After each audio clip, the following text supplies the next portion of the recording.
എല്ലാ പ്രേക്ഷകർക്കും Ashraf for you Malayalam YouTube ചാനലിലേക്ക് സ്വാഗതം. ഇന്നത്തെ വീഡിയോ എന്ന് പറയുന്നത് അവർ നിങ്ങളെ മനസ്സിലാക്കുന്നു, അവരുടെ മനസ്സിൽ ചില കുറ്റബോധങ്ങളുണ്ട്, അതിനെക്കുറിച്ചാണ് നാം നോക്കുന്നത്.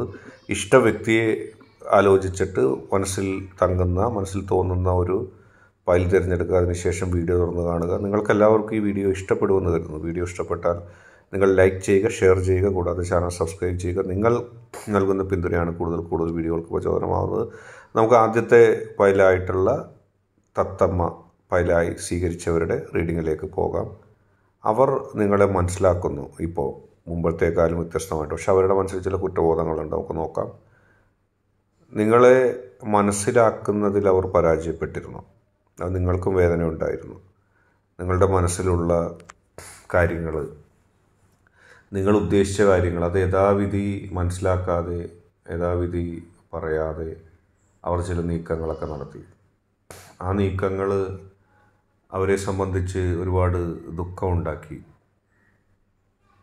നിങ്ങൾക്കും ദുഃഖമുണ്ടായി. നിങ്ങൾ ഉദ്ദേശിച്ചതായിരുന്നില്ല അവർ പറഞ്ഞത്. അവർ മറ്റെന്തോ ഒക്കെയും പറഞ്ഞുണ്ടാക്കുകയൊക്കെ ചെയ്തു. നിങ്ങൾ ഉദ്ദേശിച്ചതിന് വിപരീതമായ ചില ചിന്തകൾ അവരുടെ മനസ്സിൽ വന്നു. നിങ്ങൾ ഒരു ശുദ്ധഗതിയിൽ കൃത്യമായൊരു കാര്യം പോസിറ്റീവായിട്ട് ആലോചിച്ച് പ്രവർത്തിച്ചു, അതിനെപ്പറ്റി പറഞ്ഞു, അതുമായിട്ട് മുന്നോട്ട് പോയി. പക്ഷെ അവർ അത് തെറ്റായി വ്യാഖ്യാനിച്ചെടുത്ത്, അവർ സ്വയം തെറ്റായി വ്യാഖ്യാനിച്ചെടുത്തതാകാം. ചിലപ്പോൾ നിങ്ങളും അവരും തമ്മിൽ ഉള്ള ബന്ധം തകരണമെന്ന് ആഗ്രഹിച്ച ആളുകൾ അതിനെ തെറ്റായി വ്യാഖ്യാനിച്ചതാകാം. എങ്ങനെയാവട്ടെ, അവരത് തെറ്റായിട്ട് വ്യാഖ്യാനിച്ചു. അവരത് തെറ്റായിട്ട് വ്യാഖ്യാനിച്ചതിൻ്റെ ഫലമായിട്ട് നിങ്ങൾക്കൊരുപാട് മാനസിക വ്യതകളുണ്ടായി.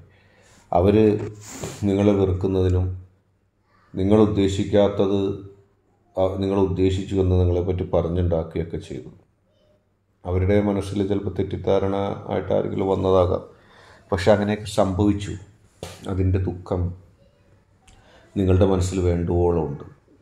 നമ്മളിഷ്ടപ്പെട്ട ഒരാൾ നമ്മളെ തെറ്റിദ്ധരിക്കുക, നമ്മൾ ഉദ്ദേശിക്കാത്ത കാര്യം പറയുക. നമ്മൾ ഉദ്ദേശിച്ചിരുന്നെങ്കിൽ നമുക്ക് അത്രയും വിഷമം ഉണ്ടാവില്ലായിരുന്നു. നമ്മളുടെ മനസ്സിൽ ഒരു ദുരുദ്ദേശം ഉണ്ടായിരുന്നെങ്കിൽ അത്രയും വിഷമം ഉണ്ടാവില്ലായിരുന്നു. പക്ഷേ ഒരിക്കൽ പോലും സ്വപ്നത്തിൽ പോലും ചിന്തിക്കാത്ത കാര്യങ്ങൾ അവർ മെനഞ്ഞുണ്ടാക്കുകയും അതുവഴി പ്രശ്നങ്ങൾ ഉണ്ടാക്കുകയൊക്കെ ചെയ്തു. നിങ്ങളെ സംബന്ധിച്ചത് മാനസികമായിട്ട് വലിയ വിഷമം ഉണ്ടാക്കി. എന്ത് ചെയ്യും എന്നുള്ള ചിന്ത നിങ്ങളുടെ മനസ്സിൽ വന്നു. ഒരുപാട് ദുഃഖം മനസ്സിൽ തോന്നി, ഒരുപാട് വിഷമം മനസ്സിൽ തോന്നി. ഞാൻ ചെയ്യാത്തൊരു തെറ്റ്, അതിൻ്റെ പേരിൽ എനിക്ക് വിഷമമുണ്ടായി എന്നുള്ള ചിന്ത കൃത്യമായിട്ട് നിങ്ങളിലുണ്ടായി. ഇനിയാണ് കാര്യങ്ങൾ വരുന്നത്. ഇപ്പോൾ അവർ അത് മാറ്റി ചിന്തിക്കുന്നു. അവർക്കത് മാനസികമായിട്ട് ബുദ്ധിമുട്ടായി മാറി. നിങ്ങൾ ഉദ്ദേശിക്കാത്തത് പ്രവർത്തിച്ചും നിങ്ങൾ ഉദ്ദേശിക്കാത്തത് പറഞ്ഞപ്പോഴും അവർക്ക് മാനസികമായിട്ട് ഇപ്പോൾ അതൊരു വിഷമമായിട്ട് മാറിയിരിക്കുകയാണ്. അവർ പറയുന്നു, തെറ്റ് പറ്റിപ്പോയി, ക്ഷമിക്കുക. തെറ്റ് പറ്റിപ്പോയ ഒരവസ്ഥ ഉണ്ടായി. അത് മനസ്സിലാക്കാതെ സംഭവിച്ചതായതുകൊണ്ട് തന്നെ മനസ്സിലൊരുപാട് വിഷമമുണ്ടായി. ഇപ്പോൾ അവർ കുറ്റബോധം കൊണ്ട് നടക്കുകയാണ്. നിങ്ങളെ തെറ്റിദ്ധരിച്ചു പോയല്ലോ. പക്ഷെ അവരുടെ മനസ്സിൻ്റെ ഉള്ളിൽ നിങ്ങളോട് ദേഷ്യമൊന്നും ഉണ്ടായിരുന്നില്ല. തെറ്റിദ്ധരിക്കപ്പെട്ടു അവർ. ആ തെറ്റിദ്ധരിച്ചതിൻ്റെ ഫലമായിട്ട് നിങ്ങളെ വിഷമിപ്പിക്കുന്ന ഒരുപാട് കാര്യങ്ങൾ അവർ പറഞ്ഞു. ഇപ്പോൾ അവരത് മനസ്സിലാക്കുന്നുണ്ട്. ഇപ്പോൾ അവർക്കത് കുറ്റബോധം തോന്നുന്നുണ്ട്. ഇപ്പോൾ അവർക്ക് മനസ്സിലായി ചെയ്തത് തെറ്റായിപ്പോയി എന്നുള്ളൊരു ചിന്ത അവരിലുണ്ടാകുകയും അവരിപ്പോൾ അതിനെക്കുറിച്ച് തിരിച്ച് ചിന്തിക്കുകയൊക്കെ ചെയ്യുന്നുണ്ട്. അവരുടെ മനസ്സിൽ വിഷമമുണ്ട്. അവരുടെ മനസ്സിൽ ഉണ്ടായിരുന്ന ദുഃഖം അവർക്ക് അടക്കാൻ കഴിയുന്നില്ല. ആ ദുഃഖം ഇപ്പോൾ അവരുടെ മനസ്സിൽ നിന്ന് എഴുതിച്ച് കിടക്കുകയാണ്. അവർ കുറ്റബോധത്താൽ തല താഴ്ത്തിയിരിക്കുകയാണ്. നിങ്ങളല്ല തെറ്റുകാരിയെന്നും തെറ്റുകാരനെന്നും അവർ മനസ്സിലാക്കിയിരിക്കുന്നു. ഇനി അവരുടെ മനസ്സിൽ ആ കുറ്റബോധം നിങ്ങൾക്ക് കാണാൻ കഴിയും. നിങ്ങളോടുള്ള സ്നേഹം കൂടുതൽ അടുക്കുന്നത് നിങ്ങൾക്ക് കാണാൻ കഴിയും. രണ്ടാമത്തെ ചാര നിറത്തിലുള്ള പ്രാവിൻ്റെ പൈൽ തിരഞ്ഞെടുത്തവരുടെ റീഡിങ്ങിലേക്കാണ് പോകുന്നത്. തീർച്ചയായിട്ടും സബ്ജക്റ്റ് അത് തന്നെ. അവരുടെ മനസ്സിൽ ചില ചിന്തകൾ ഇപ്പോൾ വന്നിരിക്കുന്നു, ശരിയായ ചിന്തകൾ. മുമ്പ് തെറ്റിദ്ധരിച്ചാണ്. നിങ്ങളെപ്പറ്റി വളരെ മോശമായ ധാരണകൾ അവർ മനസ്സിൽ വെച്ചിരുന്നു. അങ്ങനെ ഒരു ധാരണ അവർക്കുണ്ടാവാൻ പാടില്ലായിരുന്നു. കാരണം നിങ്ങൾ ആത്മാർത്ഥമായി സ്നേഹിച്ച്, പക്ഷെ ഇപ്പോൾ അവരത് ഖേദിക്കുന്നുണ്ട്. അതിൽ മറ്റാരോ പറഞ്ഞ് പരത്തിയതാണ്. നിങ്ങളുടെ ജീവിതം ബാഹ്യമായി കണ്ടപ്പോൾ, അതിനെ തെറ്റായി വ്യാഖ്യാനിച്ചപ്പോൾ, ചില ആളുകൾ അവരെ സ്വാധീനിക്കാൻ ശ്രമിച്ചപ്പോൾ അവർക്ക് കുറ്റബോധം തോന്നി. പക്ഷേ യഥാർത്ഥത്തിൽ സംഭവങ്ങൾ അങ്ങനെയായിരുന്നില്ല.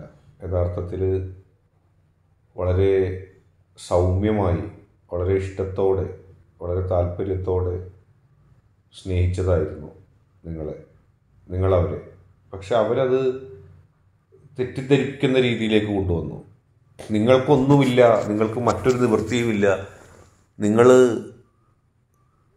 ആ വ്യക്തിയുടെ ബന്ധം കഴിഞ്ഞാൽ നിങ്ങൾക്കൊന്നുമില്ല, നിങ്ങൾ വളരെ താഴ്ന്ന ഒരു വ്യക്തിയാണ്, എല്ലാ കാര്യത്തിലും ഒന്നുമില്ലാത്ത വ്യക്തിയാണെന്ന് ആ വ്യക്തിയെ കൊണ്ട് ആരൊക്കെയോ ചിന്തിപ്പിച്ചു, പറയിപ്പിച്ചു.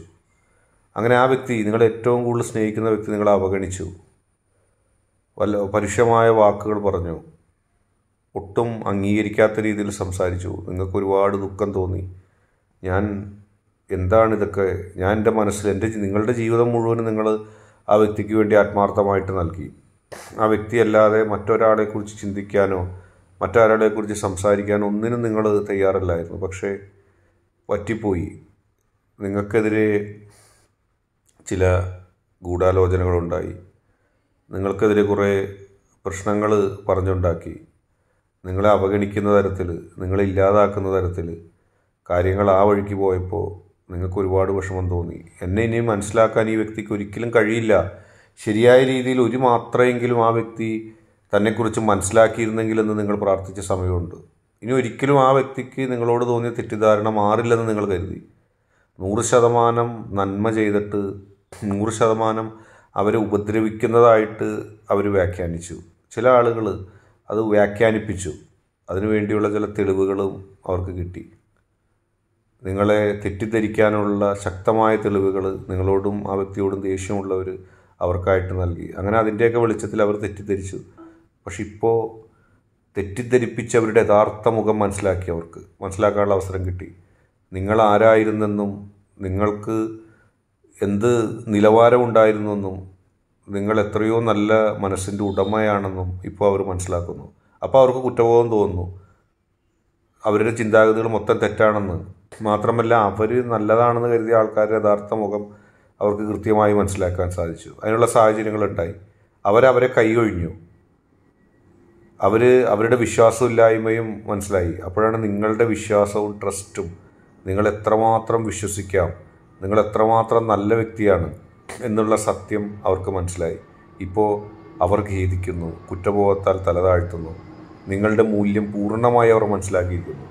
നിങ്ങൾ ചെയ്ത നന്മയെക്കുറിച്ചാണ് ഇപ്പോൾ അവർ ചിന്തിക്കുന്നത്. അവർക്ക് വേദന സഹിക്കാൻ കഴിയുന്നില്ല നിങ്ങളെ അവഗണിച്ചതിന്. പക്ഷെ നിങ്ങൾക്കുണ്ടായ വിഷമങ്ങളെക്കുറിച്ച് അവർ അറിയുന്നുണ്ടാവുമോ? എത്ര തവണ നിങ്ങൾ പൊട്ടിക്കരഞ്ഞിരിക്കുന്നു.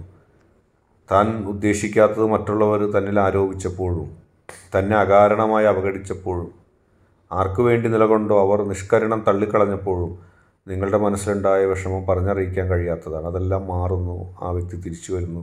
തീർച്ചയായിട്ടും നിങ്ങൾ ക്ഷമിക്കും. കാരണം നിങ്ങൾക്ക് ആ വ്യക്തിയോട് അത്രത്തോളം ഇഷ്ടമാണ്. ഇന്നത്തെ വീഡിയോ നിങ്ങൾക്ക് എല്ലാവർക്കും ഇഷ്ടപ്പെട്ടെന്ന് വരുന്നു. ഇഷ്ടപ്പെട്ടാൽ ലൈക്ക് ചെയ്യുക, ഷെയർ ചെയ്യുക, സബ്സ്ക്രൈബ് ചെയ്യുക.